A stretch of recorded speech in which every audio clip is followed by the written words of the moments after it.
सोचो अगर आपकी प्रॉपर्टी पर डिस्प्यूट चल रहा है और कोर्ट ने किसी तीसरे पर्सन को अपॉइंट किया है जो ना ही आपका है और ना ही सामने वाली पार्टी का। Now the question arise is who is this person और इसका काम क्या होता है।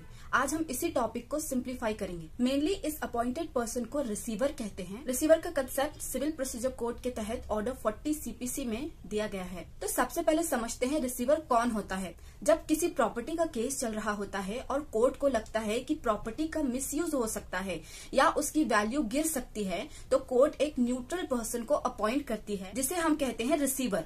ये पर्सन ना किसी पार्टी से कनेक्टेड होता है और ना ही बायस्ड होता है। ये सिर्फ कोर्ट का ऑर्डर फॉलो करता है और प्रॉपर्टी को प्रोटेक्ट करता है। रिसीवर अपॉइंट करने का मेन मकसद ये होता है प्रॉपर्टी को इररिपेरेबल डैमेज से बचाना और कोर्ट के फाइनल डिसीजन तक उसकी वैल्यू को मेंटेन रखना। सो बेसिकली रिसीवर इंश्योर करता है कि स्टेटस को बना रहे और प्रॉपर्टी सिक्योर हो जब तक केस पेंडिंग है। चलिए अब देखते हैं रिसीवर की रिस्पॉन्सिबिलिटीज क्या होती है। रिसीवर की सबसे पहली रिस्पॉन्सिबिलिटी है कि प्रॉपर्टी को संभालना। प्रॉपर्टी से रिलेटेड जो भी इनकम है जैसे कि रेंट उसे कलेक्ट करना, कोर्ट के ऑर्डर्स को स्ट्रिक्टली फॉलो करना, प्रॉपर्टी को किसी भी इलीगल क्लेम से बचाना क्योंकि वो प्रॉपर्टी कस्टोडिया लैगिस में होती है यानी कोर्ट की प्रोटेक्शन में। अब हम बात करेंगे कि रिसीवर को अपॉइंट कैसे किया जाता है। रिसीवर को अपॉइंट करने का प्रोसेस कुछ इस तरह होता है। तो पहला स्टेप ये होता है कि कोर्ट में एप्लीकेशन फाइल करनी होती है।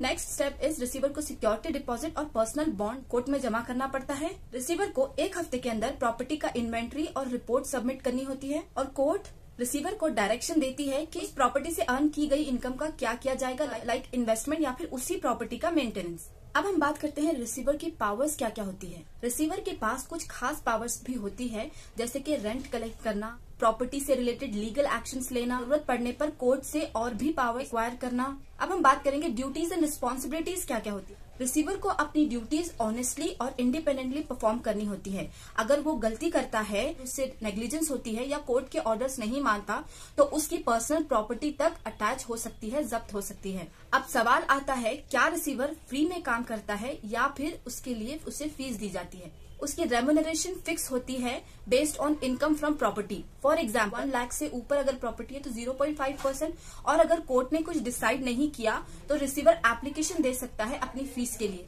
और अगर प्रॉपर्टी से गवर्नमेंट को रेवेन्यू मिलता हो तो कोर्ट कलेक्टर को भी रिसीवर अपॉइंट कर सकती है, लेकिन इसके लिए गवर्नमेंट को कलेक्टर से कंसेंट लेना जरूरी होता है। सो फ्रेंड्स, आज हमने देखा कि रिसीवर कोर्ट का एक इम्पार्शियल ऑफिसर होता है जो प्रॉपर्टी को प्रोटेक्ट करता है जब तक फाइनल जजमेंट नहीं आ जाता।